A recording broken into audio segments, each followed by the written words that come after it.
Hello friends, welcome back to my channel. நான் உங்கள் சிம்மா.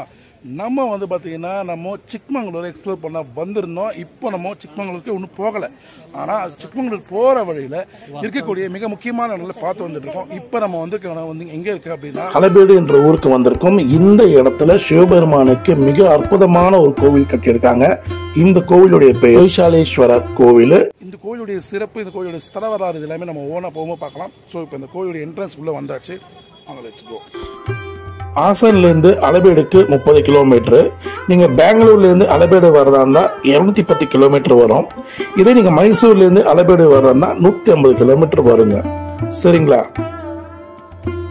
போசால பேரரசினால் கட்டப்பட்ட கோவில்.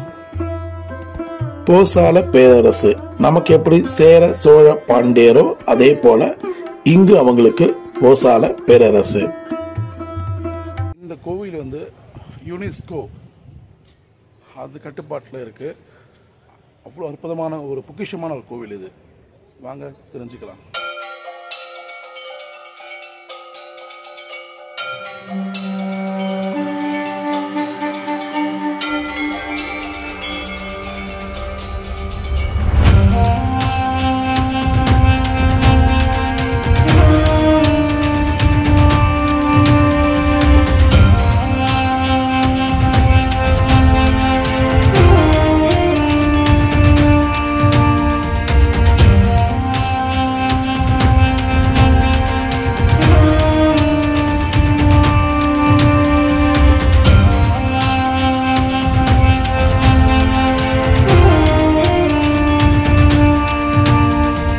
இந்த கோவில் கிபி 12ஆம் நூற்றாண்டுல சிவபெருமானுக்கினே கட்டப்பட்ட கோவில். இக்கோவில்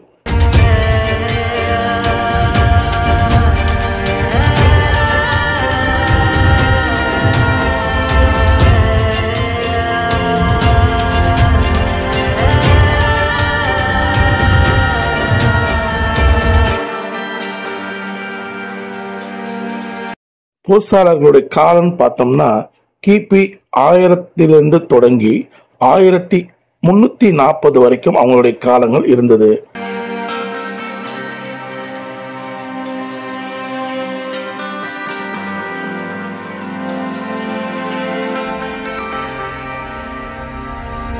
இங்கிருக்கும் சிவபெருமானுக்கு 2 சன்னதிகள் உண்டு.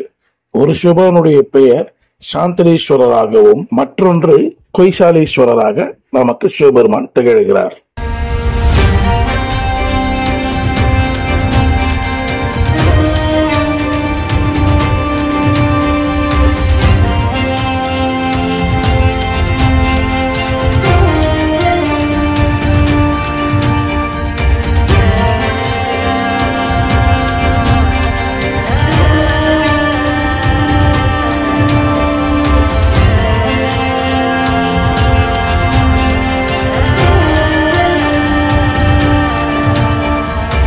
சாந்தலேஸ்வர சிவபெருமானுக்கு ஒரு நாளைக்கு ஒரு முறை பூஜைகள் நடைபெறுகிறது. ஆனால் கொய்சாலேஸ்வரருக்கு ஒரு நாளைக்கு 3 முறைகள் பூஜைகள் நடைபெறுகிறது.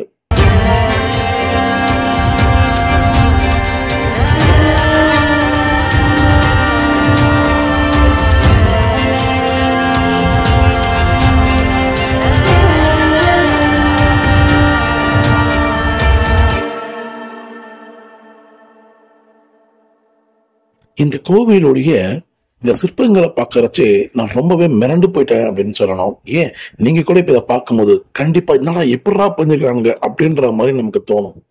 அதுக்கு காரணம் இங்க இந்த சிற்பங்களை வெடிப்பதற்கு ரொம்ப எளிமையா இருக்கணும்ன்றதுக்காக இந்த கோவில் எப்படி கட்டியிருக்காங்க அப்படின்னா சோப் ஸ்டோன் அப்படின்னு சொல்லி அதன் மூலியமா இந்த கோவிலை கட்டியிருக்காங்க. இந்த சோப் ஸ்டோன் என்பது என்னன்னா, இந்த சோப்கல் என்பது உருமாறிய பாறையாகும். அதாவது இக்கல்ல நீண்ட காலமாகவே சிற்பங்களை செதுக்குவதற்கு பயன்படுத்த வருகின்றது. இது பாத்தீங்கன்னா ரொம்ப சுலபமா அந்த நுணுக்கமான அந்த சிற்பி செதுக்கி அந்த உருவங்களை கொண்டு வரத்துக்கு ரொம்ப சுலபமாக இருக்கக்கூடிய அந்த கல்லாக பயன்பாட்டுக்கு இருக்கு.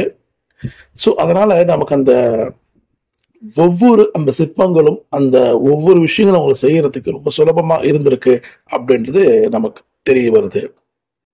இங்க பாருங்களேன், உங்களுக்கே பார்க்கும்போது தெரியும் அந்த ஒவ்வொன்றும் எந்த அளவுக்கு அவங்க நுணுக்கமா பார்த்து பண்ணிருக்காங்க அப்படின்ட்டு நமக்கே ரொம்ப ஆச்சரியமா வியப்பா இருக்கு. ஒரு முறை ஒரு இடத்துல பயன்படுத்தின அந்த டிசைனு மத்த வேற ஒரு இடத்துல அவங்க பயன்படுத்தல அப்படின்றது ஆச்சரியமா இருக்கு. இங்க பாருங்க, ஒரு இசை நிகழ்ச்சி மிருதங்கம் வாசிப்பது போலவும் அந்த ஒரு இடத்துக்குள்ள எத்தனை ஒரு சிற்பங்கள் அதுல இருக்குன்றத பாருங்க. இன்னும் ஒரு கலைநயத்தோட அதை அவங்க பார்த்து பண்ணியிருக்கணும். இதுக்கு எத்தனை நாள் அவங்க எடுத்திருக்கணும்னு நினைக்கும் போது நமக்கு ஆச்சரியமா இருக்கு. இல்ல, நம்ம சாதாரணமா இன்னைக்கு வந்து ஒரு சின்ன வேலை பண்றதுக்கு நம்ம இத்தனை நாள் எடுத்துக்கிறோமே, அப்ப இதெல்லாம் பண்ணி முடிக்கிறதுக்கு எத்தனை நாள் தேவைப்பட்டிருக்கும் அப்படின் போது ஆச்சரியமா இருக்கு.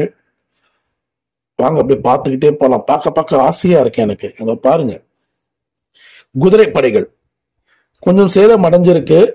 ஸோ அங்க மேல இருக்கிறது குதிரை படைகள், இங்க வந்து கீழே வந்து பாத்தீங்கன்னா சிங்க வாகனமா இருக்கு, கீழே வந்து யானை படைகளும் இருக்கு பாருங்க. ஒரு இடத்த கூட அவங்க பாக்கி விடலைங்க, மிச்சம் வைக்கவே இல்லை. ஒவ்வொரு இடத்துலயும் ஒரு அழகா அவங்க வந்து டிசைன் பண்ணியிருக்காங்க. ஒரு இடத்துல ரிப்பீட்டட் ஆகாம இருக்குன்றது ஆச்சரியம். உண்மையிலே அந்த காலத்துல எந்த டெக்னாலஜியும் இல்லாத ஒரு காலத்துல இப்படி செய்ய முடியும்னா எனக்கு ஒன்றும் புரியல, சொல்ல வார்த்தையில ஃபேண்டாஸ்டிக். பாருங்க, பா பிரமிப்பா இருக்குங்க பார்க்கும்போது. இதெல்லாம் நீங்க நேர்ல வந்து பார்க்கணும். வெள்ளக்காரெல்லாம் இங்க வந்து பார்த்து மிரண்டு போய் நிக்கிறான். டே எப்படா பண்ணிருக்கீங்க அப்படின்ட்டு. நம்ம இந்தியாவுக்கு ஒரு மிகப்பெரிய ஒரு சல்யூட் வைக்கிறான். நமக்கெல்லாம் பெருமையா இருக்குங்க அதெல்லாம் பார்க்கும்போது.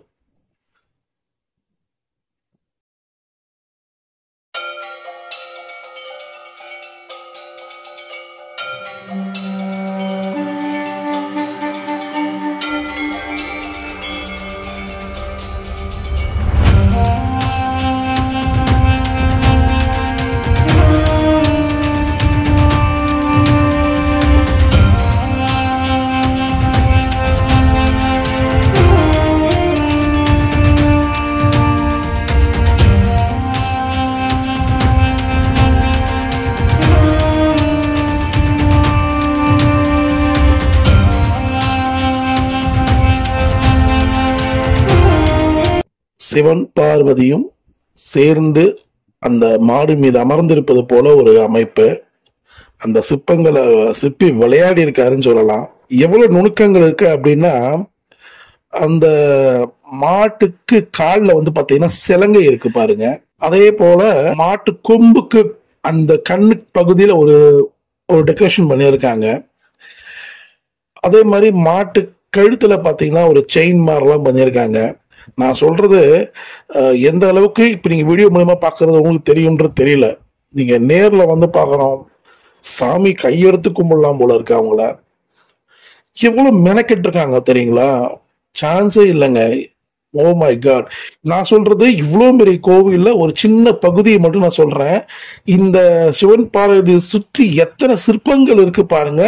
அது ஒவ்வொன்றுத்துக்குமே அவங்க மைனூட்டா அந்த ஒவ்வொரு விஷயங்களும் வந்து போற போக்கில் பண்ணிட்டு போயிடலாம் அப்படின்னு நினைக்காம ஒவ்வொன்றுத்துக்கும் மனக்கெட்டு அந்த டீட்டெயிலிங்கான ஒர்க் கொடுத்துருக்காங்க. அதுதான் இங்க ஆச்சரியமா இருக்கு. ஹேட்ஸ் ஆஃப்ங்க.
தூரத்துல இருந்து பார்த்தா ஒரு அழகு, கிட்ட வந்து பார்த்தா பிரமிப்பு.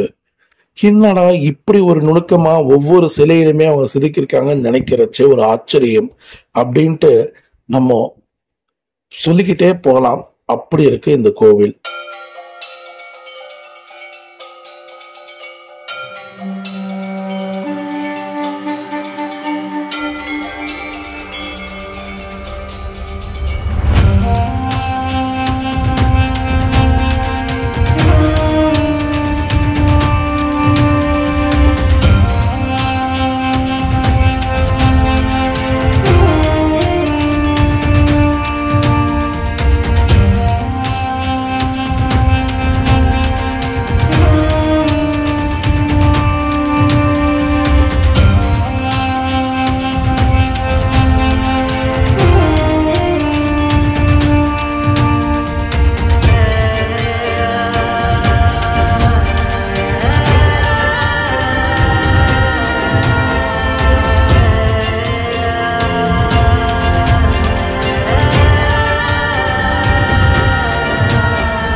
நரசிம்ம அவதாரம்.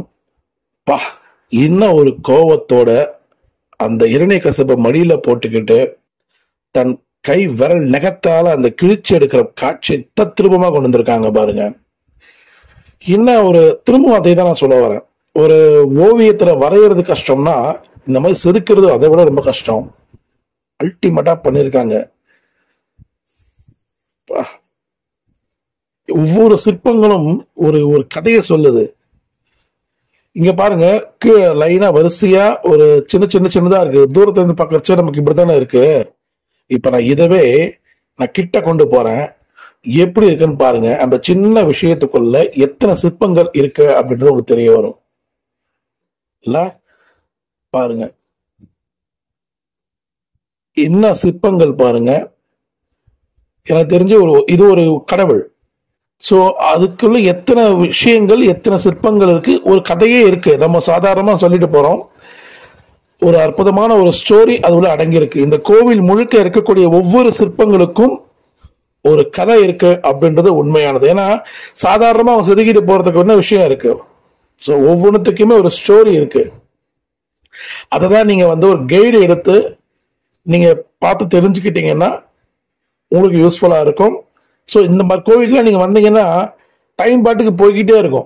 நீங்க சாதாரணமா போனோம், தரிசனம் முடிச்சிட்டோம், வெளியே வரன்ற மாதிரி இருக்காது. இந்த மாதிரி அணுவா ரசிக்கிறதுக்குமே உங்களுக்கு நேரம் ஆகும். ஒவ்வொன்றுமே டீட்டெயிலிங்கா பார்த்து ரசிச்சுட்டு நீங்க வரதுக்கு டைம் ஆகும்.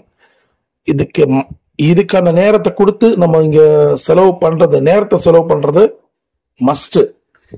ஏன்னா நம்ம தெரிஞ்சுக்கிட்டு அடுத்த சன்னதிகளுக்கு இதை நீங்க கொண்டு போய் சேர்க்கணும். ஏன்னா இவ்வளவு கஷ்டப்பட்டு அவங்க பண்ணிருக்காங்க. நீங்க அட்லீஸ்ட் இதையாவது நம்ம பார்த்துட்டு இருக்கோன்ற ஒரு சந்தோஷம். சரிங்களா? எல்லாரும் கண்டிப்பா இந்த கோவிலுக்கு வந்து நிதானமா ஒவ்வொன்னா ரசிக்கணும் அப்படின்னு நான் கேட்டுக்கிறேன். இங்க பாருங்க என்ன மாதிரி இருக்கு பாருங்க. நம்ம எல்லாம் ஒரு விஷயம் பார்க்கறதுக்கே நமக்கு நேரம் ஆகுதுன்னா அப்ப எப்படி பண்ணிருப்பாங்கன்னு திரும்ப திரும்ப ஆச்சரியத்தை கொண்டு பண்ணுது. இங்கேயும் நரசிம்மர் அவதாரம் இருக்கு.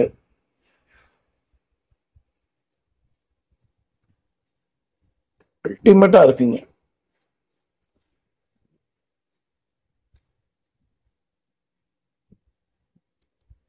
இது சாதாரண விஷயம் இல்லைங்க. இது ஒரு கதைய சிற்பம் மூலமா நம்ம சொல்லியிருக்காங்க. அதுவும் கோவில் பக்கம் 4 பக்கமும் இருக்கு இல்லையா, முன்வாசல் பின்வாசல் அப்படின்ற மாதிரி. அதுக்கேற்பார் போல சிற்பங்கள் அமைச்சிருப்பாங்க அப்படின்றதும் என்னுடைய சின்ன தாட்ஸ். இது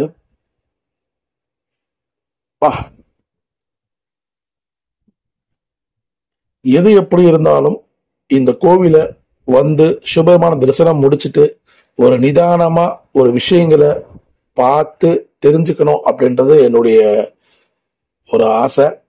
நீங்கள் அதை ஃபாலோ பண்ணுவீங்கன்னு நான் நம்புகிறேன். ஏன்னா இதெல்லாம் ஒரு பொக்கிஷம், நம்ம அடுத்த சன்னதிகளுக்கு கொண்டு போய் சேர்க்கணும். நம்ம தான் சொல்லி கொடுக்கணும் அவங்களுக்கு இந்த ஒரு பிரம்மாண்டத்தை. சரிங்களா? ஸோ இந்த வீடியோ உங்களுக்கு பிடிச்சிருக்குன்னு நினைக்கிறேன். இந்த வீடியோ பிடிச்சிருந்தா லைக் அண்ட் ஷேர் பண்ணுங்க.